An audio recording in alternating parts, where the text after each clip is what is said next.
3 ঘন্টা অবরোধের পর পুলিশের অভিযানে শাহবাগ ছেড়েছে ইনকিলাব মঞ্চের সদস্যরা। এর আগে শরীফ ওসমান হাদির হত্যার বিচারের দাবিতে বিকেল 4টায় যমুনার সামনে অবস্থান নেয়ার চেষ্টা করে সংগঠনটির নেতাকর্মীরা। সেখানে পুলিশের সঙ্গে সংঘর্ষ হলে বিকেল 5টা থেকে ঢাকা বিশ্ববিদ্যালয় এলাকা থেকে মিছিল নিয়ে শাহবাগ মোড়ে অবস্থান নেয় ইনকিলাব মঞ্চ। সহকর্মীদের সাথে নিয়ে আসিফ সুমিতের রিপোর্ট।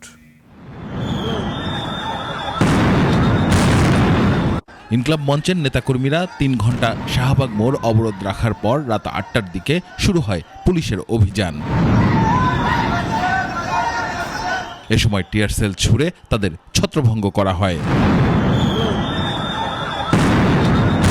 অবরোধকারীদের উপর লাঠিচার্জ করে আইনশৃঙ্খলা বাহিনীর সদস্যরা।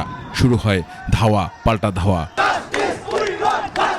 শরীফ ওসমান হাদির হত্যার বিচারের দাবিতে বিকাল 5টার দিকে ঢাকা বিশ্ববিদ্যালয়ের রাজু ভাস্কর্য এলাকা থেকে একটি মিছিল শাহবাগ এসে রাস্তা অবরোধ করে অবস্থান নেয়। এ সময় ইনকিলাব মঞ্চের মুখপাত্র ওসমান হাদির হত্যাকারীদের গ্রেপ্তারেরও দাবি জানানো হয়। এর আগে বিকাল 4টার দিকে ইনকিলাব মঞ্চের একটি অংশ বিচারের দাবিতে প্রধান উপদেষ্টার বাসভবন যমুনার সামনে অবস্থান নেয়। সে সময়ও পুলিশের লাঠিচার্জ ও কাঁদানি গ্যাস নিক্ষেপে কয়েকজন আহত হওয়ার দাবি জানায় সংগঠনটি।